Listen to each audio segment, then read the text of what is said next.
Yo, what's going on YouTube? It's your boy the D here, aka the Captain of the Thunder God Pirates, aka the Lord of the Girl Know Me, aka I don't know. Like I was gonna say something about he who brings the dawn, but I think after this chapter we know who's bringing the dawn. If you catch my drift, very good chapter of One Piece this week. Very good. Yet again, not going to pontificate too long, so we need to go ahead and get into this. I know this video is going up late as it is. But yet again, before we get started, hey, thank y'all for watching the videos. Been getting a little few views on my last couple chapter reviews and whatnot. And as always, thank you. Thank you for watching my videos. Thank you for taking whatever time out your day to watch. I greatly appreciate it. If you like what you hear, be sure to like, comment, subscribe, and hit that bell so you'll be notified of my uploads. But without further ado, and yet again, me telling y'all that I appreciate you, bars, let's go ahead and get into it. One Piece, chapter 1041, Komorasaki. And yet again, I normally don't make it a point to really care about the cover stories here, but good grief. This cover story is actually kind of entertaining, because yet again, we go to Cacao Island in the square, where Yonji and Niji are being held. And we got Pudding, sweet little Pudding, beating the shit out of them. And apparently, this is volume 5, an emotionless excursion. This is what you get for bullying Sanji, Dear Pudding Punch. And she is beating the brakes off these jokers, like, although they kind of earned it. But yeah. Anyway, so we cut back to the conversation between Yamato and Momonosuke. And he goes on to elaborate yet again. Zunisha's coming, but Momonosuke goes on to kind of expound on it. He was like, he spoke with Zunisha once before, but only for a moment, so he doesn't know the truth of the matter. So pretty much we then cut to Zunisha yet again walking aside the Navy ships, and it looks like the Navy ships have noticed him. And then he hears Zunisha calling him, Momonosuke, I am awaiting your orders. I have come to join the fight at your side. So yeah, I guess Yamato's like, hey, that's incredible. You can actually talk to the elephant. And then from what Yamato said, it's just as Odin anticipated, you are the one who will guide the world to the dawn. So here, when it talks about the dawn, of course, we know the dawn, the sun, the moon, all that type of shit, they are integral to One Piece.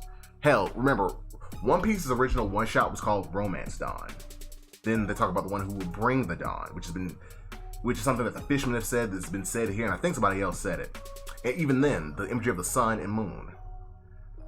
The hoof of the celestial dragons was covered up by the sun pirates, and yet again, the sun is, and wanting to live under the sun is something that is integral to the fishermen and their way of life, with them being down in the darkness of the sea. And then with the moon, the Kozuki, Amatsuki, Suki, Japanese, means moon. They're the surnames of the main clans in Wano are all moon, except for the Kurozumi, which means black hole. But anyway, it was kind of funny because I always assumed that it would be Joy Boy. Oh, and then the sun god Nika. So yet again, the sun's kind of important here. But yeah, I always figured it would be Luffy would be the one to bring the dawn. Joy Boy would be the one to bring the dawn. So it's kind of weird. So it's like, is it gonna be Joy Boy, or will it be Momo, or is it somebody that Joy Boy or even the person, the D is supposed to lead and help bring the dawn? Don't know. Anyway, so it goes on. Momonosuke goes on to say, after reading Father's journal, I learned why it is so important I must not die. But for whatever reason, Odin tore out the page with the most critical part. So Momo and Yamato know way more than anybody probably else does.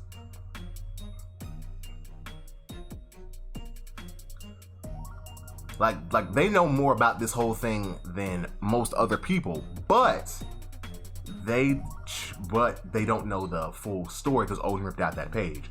Probably out of respect, because like, if this ever does fall into the wrong hands, just in case, like if it falls into the right hands, okay, they'll be able to figure it out. It's not a problem. But if it falls into the wrong hands, this may be bad. So he was like, okay, you might get 90%, but you ain't getting all of it. But anyway, So Momonosuke goes on to kind of talk to Yamato and pontificate as he's pulling Onigashima. Like, what did he and the Roger Pirates see on the final island that made them laugh? I don't understand what the goal is. Father was not a prophet. If he was still alive, would he really say open Wano's borders? Because a big thing that Odin wanted was to open the borders, and apparently, from what we know, unless it's going to be expounded upon and maybe, you know, clarified and contextualized, it was probably during the Void Century when the Ancient Kingdom and the World Government, the 20 Kings did battle, that Wano probably saw the writing on the wall, and the Kozuki clan at the time said, fuck that, close the borders, which led to the isolationist policies on Wano. But yet again, from what we know, the Kozuki clan were most likely the ones to do it, but I don't think it's ever been explicitly stated. Or if it has, I don't remember at this current moment in time. But anyway, Momonosuke goes on to lament and says, hey, I'm not smart enough to understand. If it would mean exposing the people of Wano to danger, I do not wish to open the borders. Am I simply a coward? Which is a good question, because remember, the world government, they are dirty as shit. If Wano opens its borders and the world government's allowed to come in, we've seen the type of shit they do to the countries that they subjugate. I can't remember the name of the kingdom, but remember Rob Lucci's flashback, how he killed that country's soldiers, and even the king wasn't okay with it, but she was like, shit, they're the world government. What are we gonna do about it? So it's like, so Momonosuke is actually being quite rational, and I like that. Like yet again, he's may have the body of an adult now, but he's still a child, and he's kind of being cognizant. It's like, this could go south, this could go badly. If I do the wrong thing, even though it might be what my father wanted, who knows, maybe father didn't truly understand the terrors of the world, and maybe I shouldn't let that happen. But it'll be interesting to see how that turns out. But continuing, third floor, Battle of the Connecting Passage. We finally see the end of the battle after Raizo's been consumed by flames. Winner, Raizo of the Mist. And we see him after Fukurokuju finally falls and the juice is released. This motherfucker is rolling around in pain. And then Jinbei walks up and sees him. And as he's rolling and, you know, kind of like just winded from the battle, he even says, this is an age where even ninjas should be free, Fukurokuju. And then Jinbei walks up like, hey, you, samurai, why aren't you running? And then Raizo on the ground, exhausted and burned, by the way. This motherfucker has been flame broiled. This motherfucker has been creme brulee. This motherfucker has been, I was going to say fricassee, but that's actually something for cutting. But look, he is not in good shape. He's like, oh, you're with Sir Luffy. How careless of me. The preparations were already complete. So then we cut over to the treasure repository on the second floor, where not Odin. This bitch that can never be Odin. Where Orochi, got his name for a second, is freaking the fuck out because yet again the rumbling, the explosions, the castle, like everything's coming around. Even though they're kind of away from it, they're still feeling the effects. So Orochi's like, Fukurokuju, where's that garbage ninja? What in the world is he doing? He better not have run off to save his own skin. What was that shaking Kanjuro's work? I can only hope this is the end of it. But as he's freaking the fuck out, well, I'm trying to replicate the sound of a shamisen and I just can't. This is not in this moment. And Komorasaki is playing, and he finally, you know, I guess the initial shock of his love, Komorasaki, you know, being alive, he's kind of worn off. He's like, hey, why would you play at a time like this? And he's like, stop, stop playing. I hate that mask. You know, you always wear that stupid mask when you play. This is a moment of life and death. Take it off already. Are you really Komorasaki or are you a ghost? You are supposed to be dead. So she's stone-faced, still just going. I think that time was better, but even if it wasn't, just say it was good. But yeah, so we hear a creaking and cracking sound coming from above him, and Orochi is crushed by the rubble. And as he's, sitting there, he's bleeding, he's hurt. And he tries to get out, but he's like, wait a minute. What is this? Wait. Why can't I transform? Wait, hold on. I can't get free. So he's freaking the fuck out. And Komorasaki is just calm as shit about the situation. You were so stunned. You never even noticed, did you? What are you paying attention, Komorasaki? Get this rubble off me. Yet again, still just strumming along. I used nails of sea prism stone to ensure you could not transform into that monster. What are you talking about? Why? I thought you loved me. Love you? You jest, sire. I have not the tiniest affection for you. Eh? Strangely enough, that song you love, Moon Princess, we then see a flashback of her as a child playing for Odin. I like that song you played, Hiyori. Really? It's called Moon Princess. I'm gonna learn to play it even better. Was also the favorite of my father, Kozuki Odin. Father? How could it possibly put a smile on my face? And hold on. So yeah, old girl has been playing this motherfucker for a smooth fool.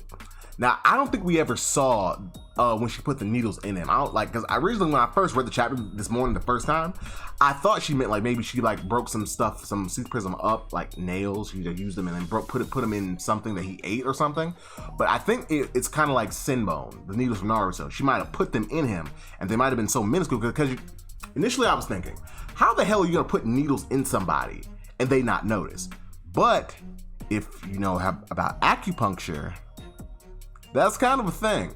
So she might have had some really thin needles that she was able to poke him with that have pretty much, they didn't weaken him to the point that he'd notice, that he'd be like, oh, like how Luffy and them are sometimes. It's kind of like how at Udon Prison, how both Luffy and Kid were able to move and use their strength, but they just weren't able to use their powers. So she was able to use enough of a dosage to dull his powers without him actually feeling the effects. So we then cut over to the castle basement where we see, damn, almost forgot, Izo fighting with one of the members of CP0. And it's looking like he exchanged blows. He shot one guy through the gut, but he took a Shigan, a finger pistol, to the chest. And even we see old boy with a bowler hat, you know, he's on the ground marked up. And he's like, no, damn you, Izo.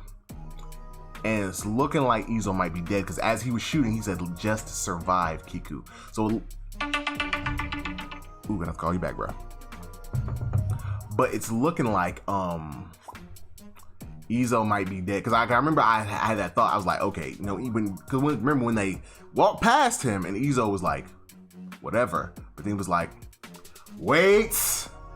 He was stealing himself because he knew they were gonna be after Straw Hat. And remember, Pop, like even Pop's, well, to him, Pop's, us Whitebeard, was like, hey, Straw Hat's somebody that they can believe in. And on top of that, he's Ace's brother. So he's like, look, Ace may be gone, but I'm still not gonna let him like fuck with his little brother. At least not uninhibited. So dude in the boiler hat is mad because it looks like the person whoever he was with is dead. That mask is off and he's laying a pool of his own blood. And even Bowler Hat was like, so you were determined to take us down with you then? Damn it! Why is a leftover from the Whitebeard pirates helping these kids? Whatever. I need to hurry and get Nico Robin. So it's then we hear butter as he's huffing and leaving. He's walking past the bodies, and then he's click. What is it? It's just one thing after another here. And then the voice on the other end of the call is like, listen closely. The 5 Elder Stars have issued an edict. He's like, the 5 Elder Stars? And the voice on the other end says, eliminate Straw Hat Luffy at once. Huh? So even Bowler Hat's like, this doesn't make any sense. What do you mean? Straw Hat's fighting Kaido right now. You want me to interfere with Kaido's battle? That's impossible. And then, yet again, they know full well it's impossible. And then, while we see this conversation, another panel shows what looks like to be Drake listening in on the conversation, watching him from a distance. it's a world-class battle, which is why it's so dangerous. Well, and then we see it's Drake's face. These orders are meant to prevent the worst case scenario, you understand. And then even Drake's like, I can't die for nothing to show for it. Though it's a scenario we only know through rumor and hearsay. And then even it looks like Izo may not be dead yet, or it might just be the thought bubble from the bowler hat. Is like, what is it about that crew? So in the castle basement, we see someone running, saying there's no escape from the burning castle. And then we see Kiku and Kinemon riding on what seems to be a giraffe, and we see some of the headliners who ate dang, what's the little girl's name? The Dongo. The Kibidongo. And well, we see a headliner, and then we see fucking Usopp riding on the giraffe too. God, this smile, it would be a pain in the ass, literally. So pretty much it looks like Usopp's on cleanup duty. He's like, okay, we gotta go find everybody. And then they're like, hey, Wanda, Carrot, under the dome. And so yes. And then even then they're like, okay, we don't know when this thing's gonna fall, but we have to go. And then we see Carrot and Wanda with Nekomamushi. And they're even wondering like, how long will this island stay up? And Frankie has finally found Zoro. And he's got his hand on him, like pretty much, his hand extends with the chain. So he's like through a hole. He's like, hey, Zoro. It looks like they officially changed to Zolo. It has been lagged like 50 chapters. They're like, hey, talk to me. You ain't dead, are ya? And Frankie's looking kind of concerned because remember, Zoro's been through a fucking ringer. So then we cut to the bath floor, to the bath forehead floor inside the dome. And then somebody said they got her. They're in the uproar of that huge shaking. I guess Traffy and the other guy beat Big Mom. I guess she doesn't know who Kid is. And then even Zeus is kind of crying. And then they're like, what about the fire in the castle? I hope Usopp and the others are safe. And yet again, Zeus is, I don't think she's dead. At least not dead yet. Because it could be a thing where some of her homies may be able to exist post, let me see, Humusly, I think it's called, Humusly. But anyway, so then, so either she's beaten or she's dead. But it's looking like she might just be beaten since Zeus is still alive. So Nami, being an asshole, is like, so Zeus, who do you care about more, Big Mom or me? And then Zeus, like, ooh, you Nami, you. So then we see Hihimaru and Komichio, and then they're like, hey, you did great. And they're like, okay, they're all right. Watch out for the falling chunks. And then even Speed, is going to go into coma. It's like, hey, come with me, and I'll keep you safe. Yet again, servants. So then Marco is like, look, y'all might want to keep your wits about you to the end. Things are still in flux. This is the most dangerous island in the world right now. And so yet again, we cut back to the site of the battle with where Law and Kid are.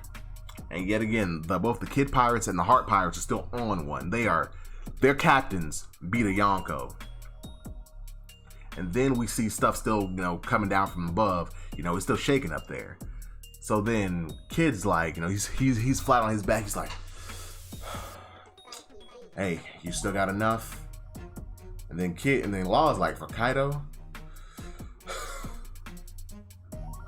Nah, I'm done. If the man who emerges from that fight turns out to be Kaido, then I don't have the willpower left to resist. And then we cut to Luffy and Kaido clashing again. And, they repel, and yet again, and Kaido is like, did you sense that? They've really gone and done it now. Lin lost the fight. So Luffy, like, he feels Kaido's hockey. He's like, Jaggy and Traffy won? That's amazing. Like, he's thinking, yes. And then Kaido, he's huffing, and we hear a voice, like he's thinking he's remembering something. You got a mouth on you, kid. Hello? Can you speak? Mama, haha. How old are you? And then we see a silhouette of Big Mom in her younger days. Only 15? You're so young. Is this your first time teaming up with Rox? Don't trust him. He's a scoundrel. You have any trouble, just tell me. I'm Linlin, and I'm gonna be the king of the sea. Put her there. And then we get some, what I believe could potentially be genuine emotion from Kaido. Thinking back, I've known that old hag a long, long time. And after we just swore an oath to claim the One Piece together. Yet again, tears in his beard. So, it looks like Big Mom was around 28 when the whole thing with Rox went down. And Kaido was 15, so she's 13 years older than him. Yet again, this could just be him being a drunk ass, but it's looking like he might have actually...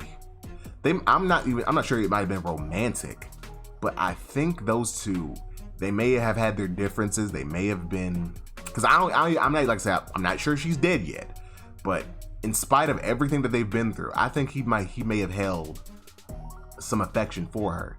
It might be like, just speaking here, and I love these types of character interactions where like people can be honest with themselves, and him remembering this at a time like this is like, yeah, y'all eventually became rivals. Yeah, y'all might not like each other all that much. But it seems like somewhere in his heart, he did still care for her. Like I said, I don't know if it's romantically or not, but at least maybe she might have been a friend, or maybe even like a big sister to him. Like, it seems like he might have had some animosity. They might have had some beef, but who knows? It might have been something that they pretty much could have worked out. It kind of seems like they kind of did. He's sad because, damn, we just made up. We just said we're going to get the One Piece together. And now this. But Luffy, not being one to miss his chance, runs up and we see the smoke come from his back. And he clocks Kaido straight across the face. Gear 4, Snake Man. Gum. Excuse me. Hydra, he just starts laying into him. And then he just tells this nigga flat out, your ambitions mean nothing to me, especially if it leaves the people here with no food to eat. This is my final Gear 4. I'm not stopping until I've completely run out of strength. And then Kaido's like, where are these punches coming from? And Luffy just declares, I'm gonna drive you out of Wano if it's the last thing I do. Chapter end. And let me see, let me see something. Let me see Shonen Jump. Because yes, I do read these on the official website. Let me see. Doesn't say when the next chapter is going to be. It'll probably start tomorrow. But anyway, chapter done. First off, so when the edict from the Elder Stars came in, that's either one of two things. It's either having to do with that devil fruit thing that they were talking about. Because they were talking about, oh, we changed the name of that devil fruit. We hope nobody would ever notice. Or, remember, during Reverie, when Emu, however you choose to say it, when Emu was looking at bounty posters, looking at straw hats, that giant straw hat in Marijois. So it's either Emu ordered this, or they're like, look, that devil fruit that we changed, we gonna have to get it back. And that might, like I said, that might be why they had the gum fruit of all fruits being transported on a convoy guarded by CP9. Also, the Dawn.